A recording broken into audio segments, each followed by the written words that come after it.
Hey yo, what's up? This is Rory, and we are live in Limbo. My brother, you could probably win in a shit-talking competition. My composition's the opposition of all the shit that got niggas wishing to spit tragic. The shit that get you deal cracking, you spend cash on cement asses. My heart burns in the fire of truth. Got the heat of So what's going on, guys? My name is Mehek, and I'm with Live in Limbo here on Queen Street West at Analog Gallery in Toronto, hanging out with this guy. His name is Rory. How's it going? What's good? Great, man. Having a ball out here in Toronto. Is this your first time? Beautiful. It's my second time. Okay. But it feels like my first time again, which is a good thing. Is this your first time performing here, or? No, last time I came here for Manifesto 2014 in Dundas Square. Yeah. And that was amazing. And here I performed at Adelaide Hall. It was packed out, sweaty and amazing.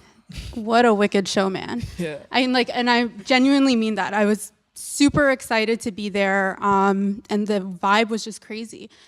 You're so present in your performance, and at such an early stage, like, it's crazy how commanding you are. Yeah, man.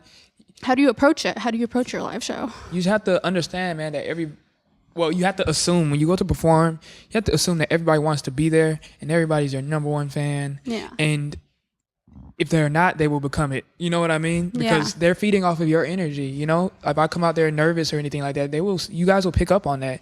You guys will sense in every movement that I make. Mm-hmm. You guys will know, like, my personality. You guys will figure out my life story. You know what I mean? Like, I feel like it all comes from me, you know? So if I ask everybody to hug each other, I believe everybody's going to do it. And even if everyone doesn't, some people will, and that's still a dope thing.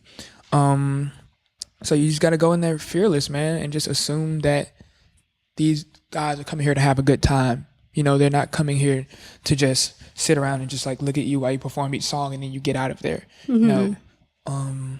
So yeah, I always think of it as something deeper than a show.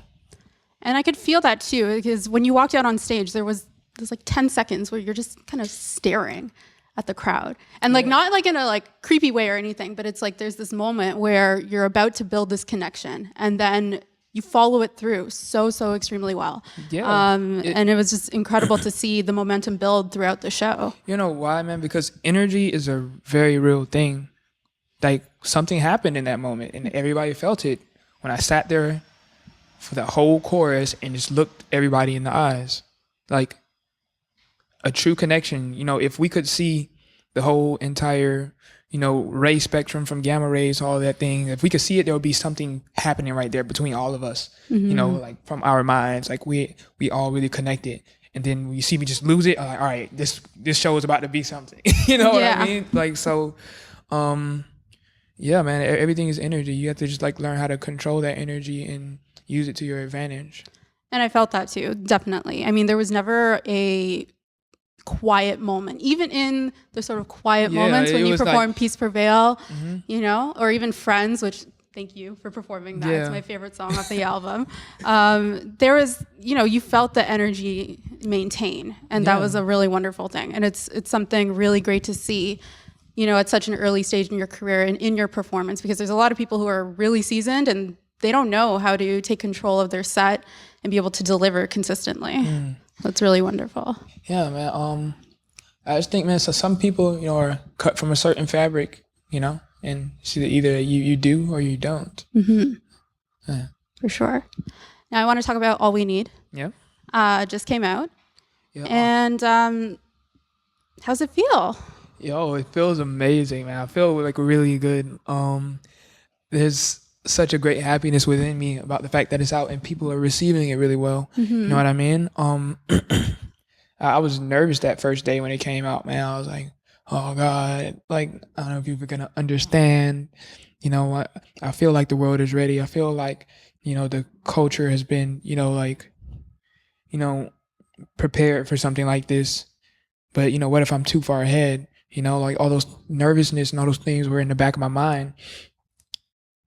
But the world is ready for something like this. You know what I'm saying? And like, all the people that came and supported, like, from, like, Chance and like, you know, Joey Badass and all the other people that, like, posted it out, you know, just, like, the true genuine support these people show, man. It's really made me happy, man. And it's still going, you know, and there's still people that are just finding out about me today.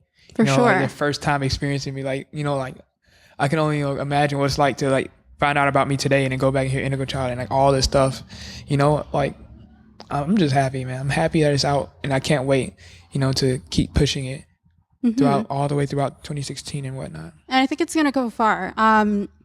I'm not just going to say this because you talk about this album a lot during your interviews, but when I was around your age, that's when Kid Cudi's Man on the Moon dropped.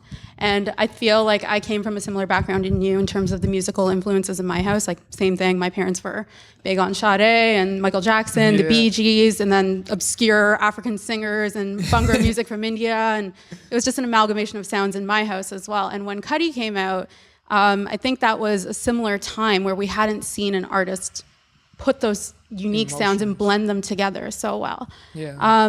In terms of its influence on you, how big of an impact has it had? And what was your favorite song off of that album? Cudi has had the biggest impact on me from anybody, honestly. Like, deeper than just musically. It goes way beyond what you see in my music. Like, just personally and how I view the world and how I feel like people should be treated, and how it helped me become comfortable with being, a different person in my high school that's not like everybody else. Yeah. It literally had a butterfly effect on me. If I didn't hear that album, I'm not in front of you right now. I'm probably in school somewhere. Yeah. My favorite song is My World featuring Billy Craven. Oh yeah. Little homie in the room. But soon this will be my world. And that just, I walked down my high school hallways my freshman year listening to all of this, that particular song on repeat. Yeah. In terms of the production on All We Need, what was the most creatively challenging song that you made? I'd probably put it between Trap Tears and All We Need. Why is that? Trap Tears, man, we really figured something out. Like, me and Malay producing it, it's like, how do we touch upon this world without it like looking like patchwork, without it looking all patchy? How do we dabble in each and every like scenario we want to without it looking forced, and all I can say is that we figured it out. We figured out how to bring that sonic into the album and have a piece of it, and it be something real. You know what I mean? Yeah. And with All We Need, like, at first it was just like really bare. Like, a lot of the things at first, they all started off very bare and very just acoustic, but we had to bring it into 2015. We had to make this make sense for the day and age that we're in right now, So, like, that one was just marrying Future into the folk, and then it was fun, just like taking it all the way into like that second half when it just goes yeah,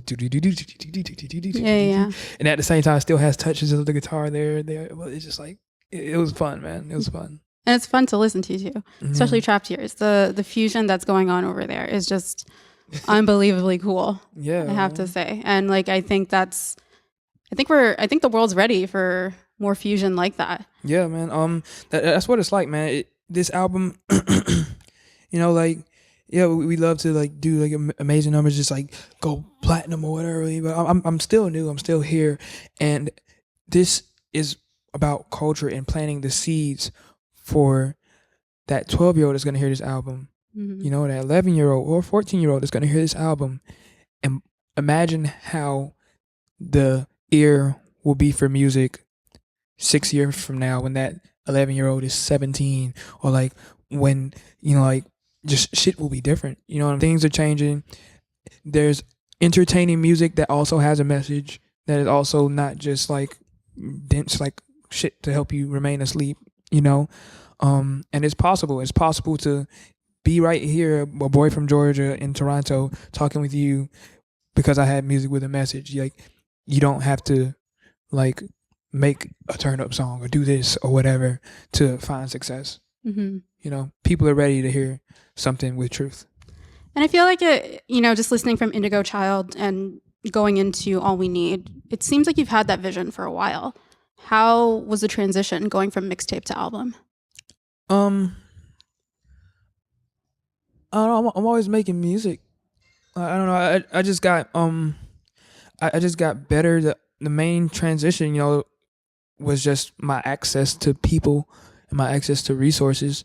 I'm making Indigo Child is a real struggle show. Like me, Justice. I met Justice when I was 15 and he was 19. He manages me. Like he put together the Love Renaissance, the team, and like they were all working jobs and using their extra money from the paycheck to put me in the studio. Like I was producing a lot of things by myself. And I was just a kid making music, not a kid making music knowing for a fact that over 10,000 people are going to hear it, so now it's different, because I have, we have the help from Sony and Columbia, and we have much more resources. We have access to, producers who know about me now, like Malay and Jackknife and Danger Mouse, Omos, all these producers that are helping me get closer to crystallizing and like really reining in all that creativity that I had as a kid. Yeah. Like from that 17-year-old kid with way more creativity than I knew what to do with. Now I'm so much closer to mastering it, thanks to those senseis, the people that acted as senseis helping me make these songs when I come in with it written on guitar and we build it up. Because so much stuff is going on that if you didn't ask me, like, what was it like from being Indigo Child to here now, like, I wouldn't have had that, like, even in my mind. Yeah. You know what I mean? I wouldn't have even, like, realized that. It would have just been something that's in the past. Yeah. But now it's more than that. It's something, that I really see how I've grown. Yeah.